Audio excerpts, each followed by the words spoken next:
Good evening. Tonight we finish 2 Samuel 14. Woo woo!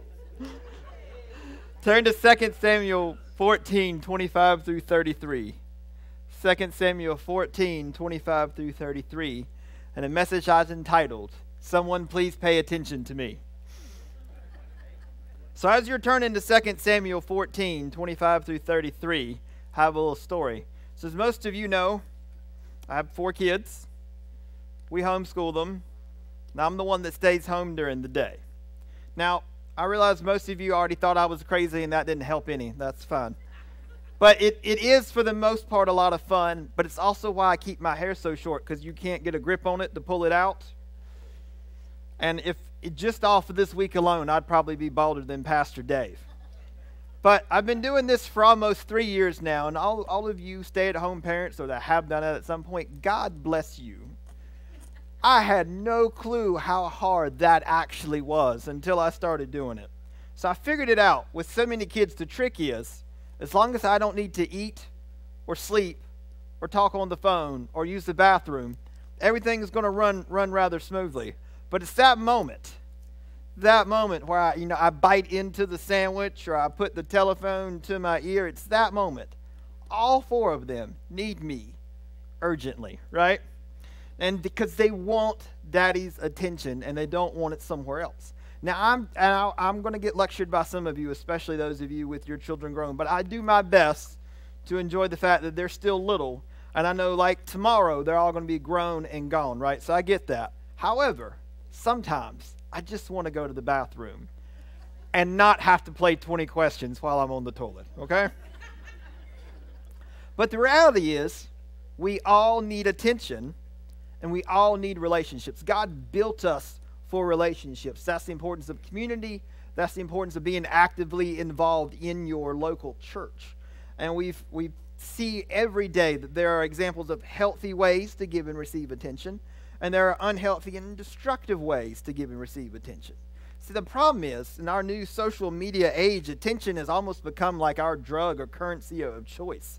And everything we do is about getting responses and likes and follows, right? And the question is, how do we do this in a biblical manner? So that's tonight's message. Will someone please pay attention to me? 2 Samuel 14, 25 through 33.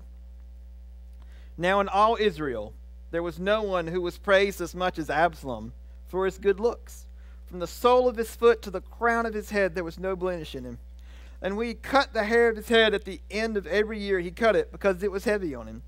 When he cut it, he weighed the hair of his head at 200 shekels, according to the king's standard. To Absalom were born 3 sons and 1 daughter, whose name was Tamar.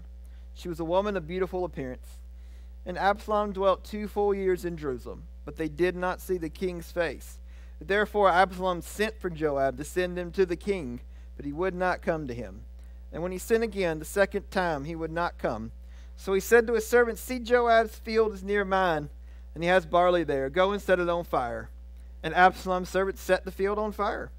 Then Joab arose and came to Absalom's house and said to him, Why have your servants set my field on fire? Absalom answered Joab, Look, I sent to you, saying, Come here, so that I may send you to the king to say, Why have I come from Geshur? It would be better for me to be there still. Now therefore, let me see the king's face. But if there is iniquity in me, let him execute me. So Joab went to the king and told him. And when he had called for Absalom, he came to the king and bowed himself on his face to the ground before the king. Then the king kissed Absalom.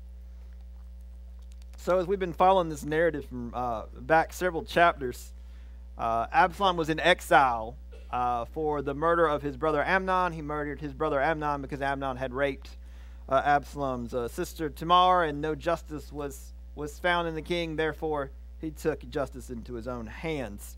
He has been in exile in Geshur for 3 years. He is brought back by King David. And as he comes back, that's kind of where the narrative is picking up. Joab is gone. After 3 years in exile, brought Absalom back, hopefully to be restored or reconciled with his father, the king, and having this whole situation finally resolved. He's young, most likely, I'm going to go with mid to late 20s. He's good looking.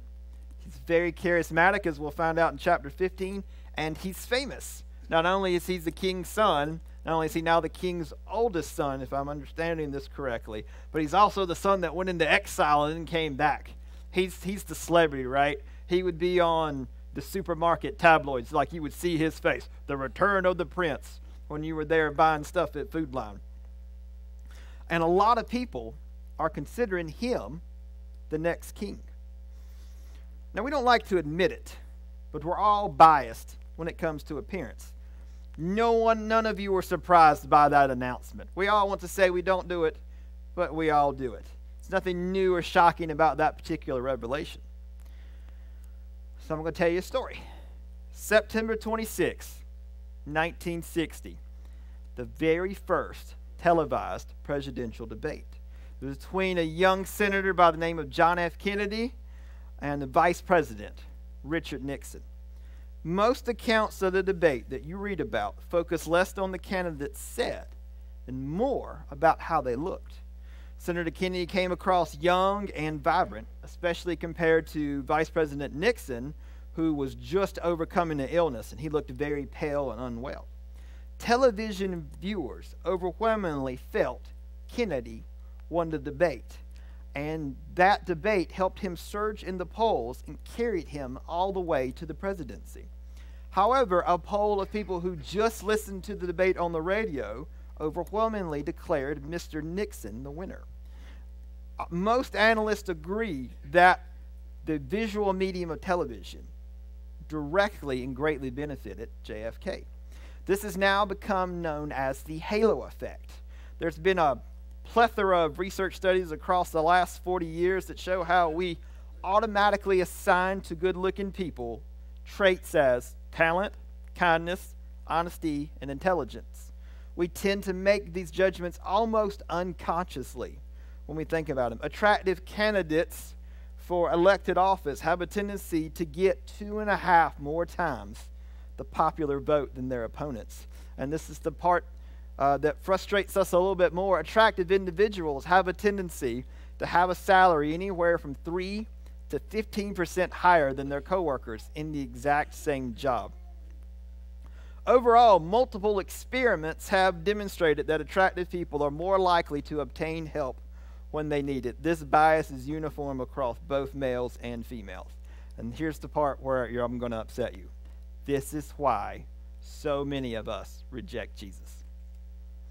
Isaiah 53:2 says, "He had no form or majesty that we should look at him, and no beauty that we should desire him." We reject Jesus on an almost daily basis because he's ugly.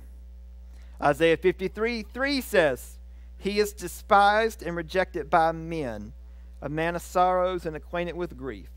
And we hid, as it were, our faces from him. He was despised, and we did not see him." Now, I saw the reaction to you.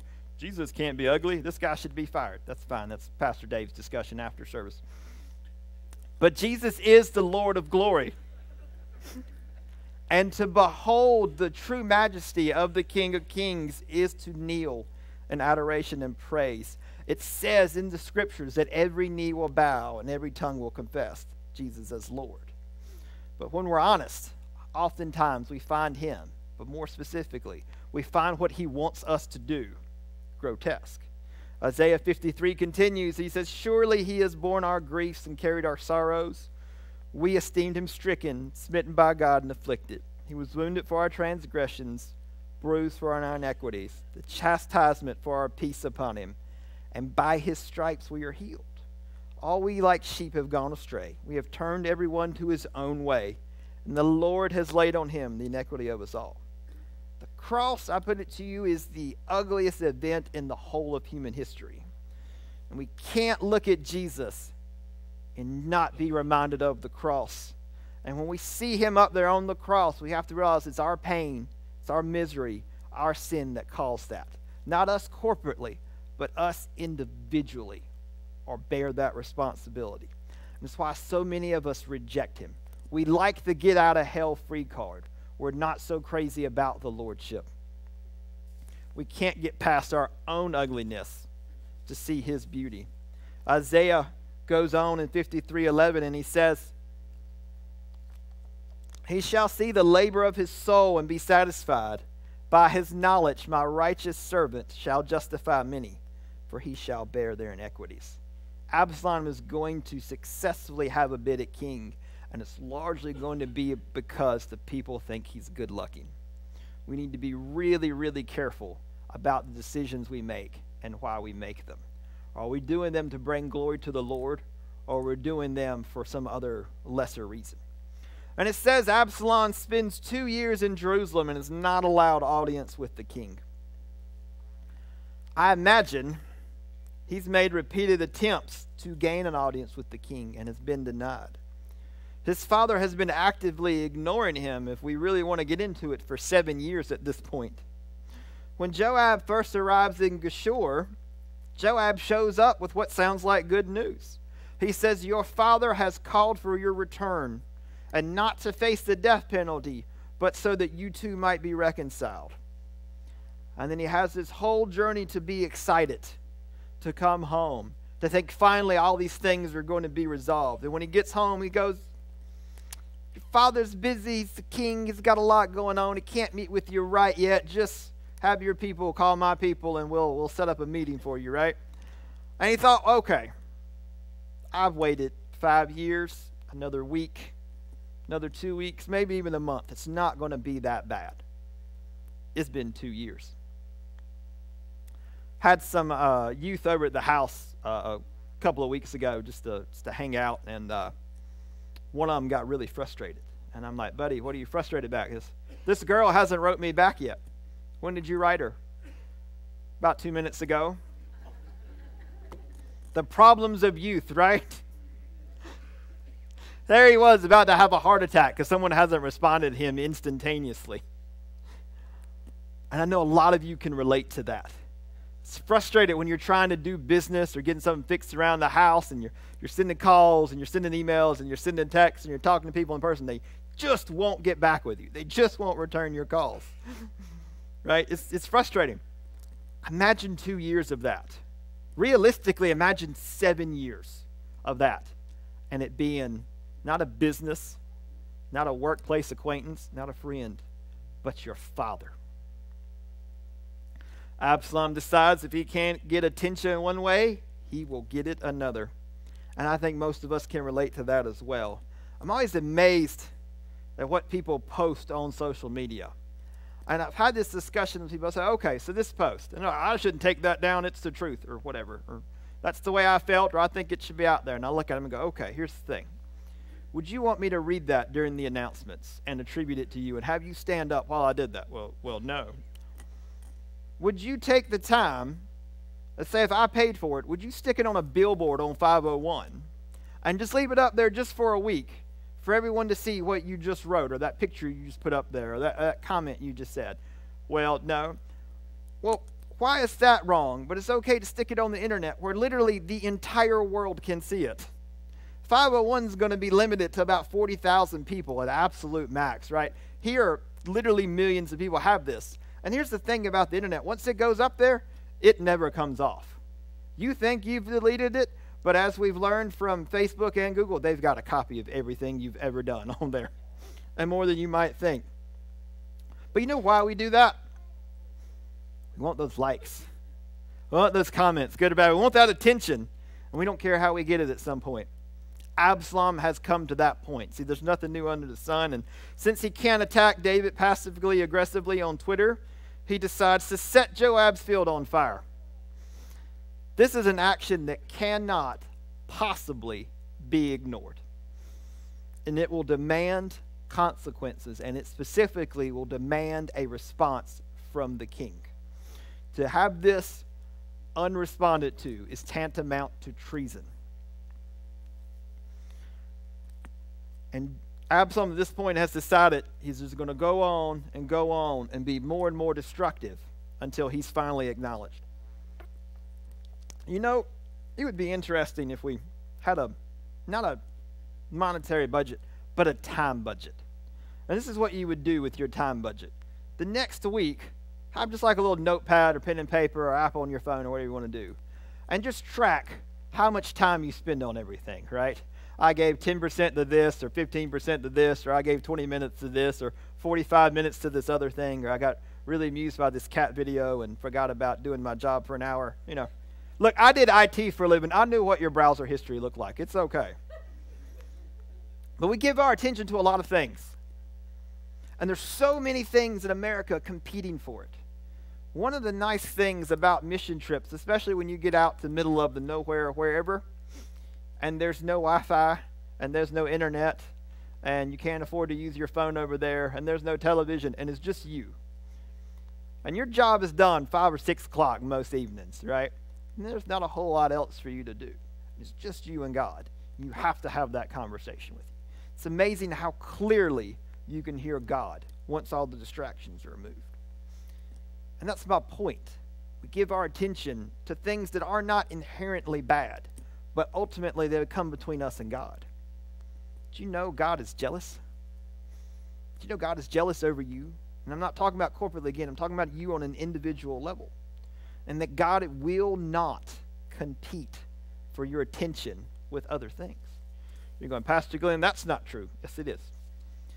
Exodus 34:14. For thou shalt worship no other God, for the Lord, whose name is jealous, is a jealous God. God does not ask for our attention, beloved. God requires it.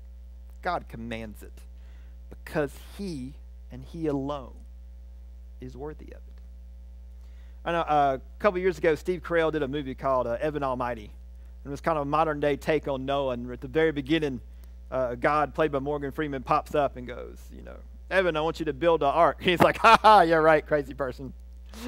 And he goes on ignoring God. And then he's on his way. He's a congressman now. He's a big shot. And he's driving his big fancy car. And all of a sudden, God's behind him in the back seat of the car. And he goes, if you had an ark, we could handle all these animals. He goes, what animals? And his car is full of animals, right? And then he looks and he pulls over. He's like, officer, help me. He looks, and the officer is God. And then the officer goes, hold on a minute, crosswalk. And he looks, and God's the crossing guard as well. And then he finally gets into work, and he gets into Congress, and they're saying the Pledge of Allegiance, and he's finally calming down, and he hears, one nation under me. He turns, and God is right next to him. And God looks at him and goes, how long are you going to keep this up, son? I've got all eternity. I play that clip before every single men's retreat for the specific warning of God will have your attention, and he can outweigh you. And so then Joab arose and came to Absalom's house and goes, what in the world are you doing? Absalom looks at Joab. This is how we see how dangerous Absalom really is. There's no apologies. There's no, I'm sorry I set your field on fire, but I was desperate. He basically looks at Joab, and when you really get into this, he goes, it's all your fault I set your field on fire. Here's the man willing to do anything and feels perfectly justified in doing so. Very, very dangerous thought process.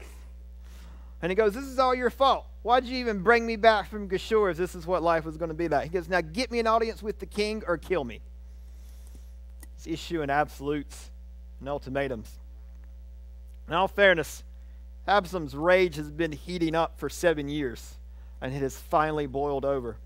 He's gone from love your neighbor as yourself to bringing in his abused sister and taking care of her and making sure she was set for life, which was something he did not have to do. And he's transitioned from that all the way to, if I burn, you burn with me. So Joab goes to the king. He's like, you got to do something about your son. He's burning all my stuff to the ground. And says he goes before the king, and Absalom bows before the king, and the king kisses him, showing outward appearance of forgiveness and reconciliation. You think, well, this has been a terrible story, but all's well that ends well, right? Father and son are fine now. No, they're not. Things haven't been fine in that relationship for a minimum of 7 years. Now, here's the problem. And it's the same problem we have today. To our modern day society, this is what forgiveness looks like. This is essentially the same issue they've been dealing with for 7 years. They have not dealt with the actual problems. They're just, at this point, masking the symptoms. It's like taking Dimetap for a cold. The symptoms abate temporarily. The cold goes nowhere. What we have here is an appearance of forgiveness, but no real repentance. See, there can be no true or lasting forgiveness without repentance being first and foremost. And any church or any person, even if it comes out of my mouth, that teaches God's forgiveness without confession and repentance is someone that is preaching a false gospel, and that's coming straight from the pit of hell. There's too much easy forgiveness these days, and not enough actual confession and repentance. I'll finish up with a story, from Luke 18 that Jesus told. He said, 2 men went up to the temple to pray, one a Pharisee and the other a tax collector. So the Pharisee stood and prayed thus with himself and said, God, I thank you that I'm not like other men, unjust, adulterers, even as this tax collector. I fast twice a week. I give tithes of everything that I possess. The tax collector, standing afar off, would not so much as raise his eye to heaven, but beat his breast, saying, God be merciful to me, a sinner. I tell you, this man went down to his house justified rather than the other. The reality is, we spend a lot of time chasing all the wrong things and giving attention to all the wrong things. Where God is telling us, when we put him first and do things in a proper order, the most important thing is going to be that we're going to be justified when we face him on Judgment Day. Brother Hess, would you close us in a word of prayer? Father, Lord, thank you for Pastor Glenn and his message tonight. Lord, just a reminder of how we continue to preach you, how we continue to place idols in our life, we continue to place other priorities before you, but somehow try to justify them in our own mind. So Lord, I ask that you would forgive us for where we have failed you. Pray that you will search our hearts and know our thoughts and see if there be any wicked way in us and lead us in the way that's everlasting. We can make a kingdom impact for your honor and glory, both today and tomorrow. Lord, more importantly, that as we continue to take in your word and continue to bow humbly before you, that we take on your image so that we look more like you today than we did yesterday.